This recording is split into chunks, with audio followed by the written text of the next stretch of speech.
and welcome back to Storytime with Lindsey.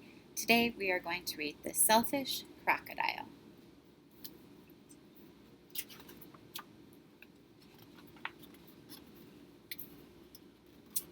In a river deep in a forest, there lived a large crocodile who was very selfish.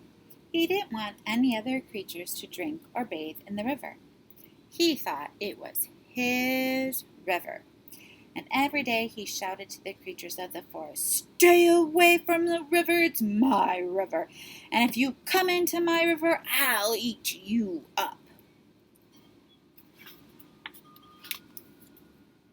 There were no fish, no tadpoles, no frogs or crabs, no crayfish in the river. They were all afraid of the selfish crocodile. The forest creatures kept away from the river too. Whenever they were thirsty, they had to go for miles out of their way to drink in other rivers and streams. Every day the crocodile lay in the sun on his great big back, picking his big sharp teeth with a stick. Early one morning, the forest animals were awakened by a loud groaning sound. Something was in terrible pain, and the creatures thought it must be an animal caught by the crocodile. But as the bright sun came out, they saw that it was the crocodile himself who was in pain. He was lying on his back, holding his swollen jaw and crying real tears. The creatures drew closer, but not too close, and some of them felt sorry for the crocodile. "What's the matter with him?" asked a deer. "I don't know," said a squirrel. "Maybe he's going to die," chirped a blackbird. "If that happens, it will be safe to go into the river again," grunted a wild pig.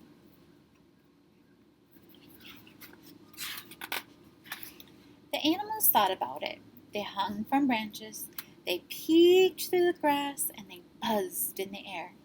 They shook their heads as they watched the great big crocodile, but no one tried to help. Suddenly, a little small mouse appeared, sniffling the air. He ran along the crocodile's tail, then onto his stomach, and the other creatures stared.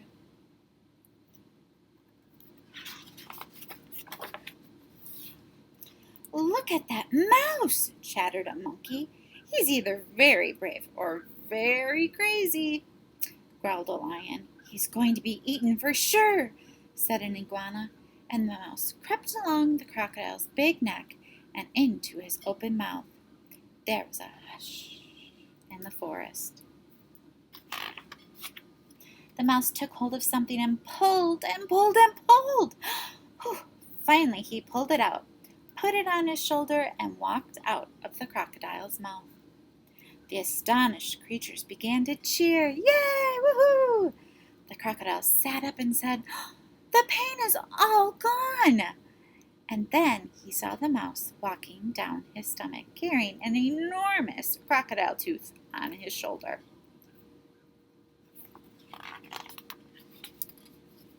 "Your bad tooth was giving you a toothache," said the mouse, turning around to face the now smiling crocodile. "Do you want it back?" "Oh, no, no, no. Get rid of it. And when you're finished, come back. I have a present for you." The mouse buried the bad tooth under a tree, and when he returned, the crocodile had a nice juicy nut waiting for him.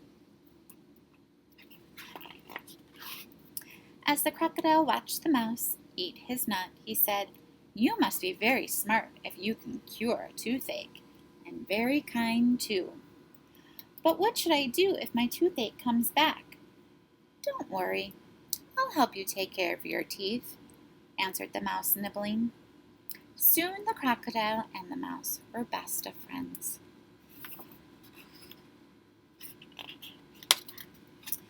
Not long after, the crocodile sent all the animals an invitation.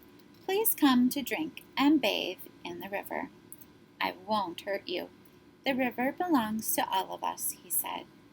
The creatures weren't afraid to drink and bathe in the river anymore, and although the crocodile was sometimes a little grumpy, they grew to love him.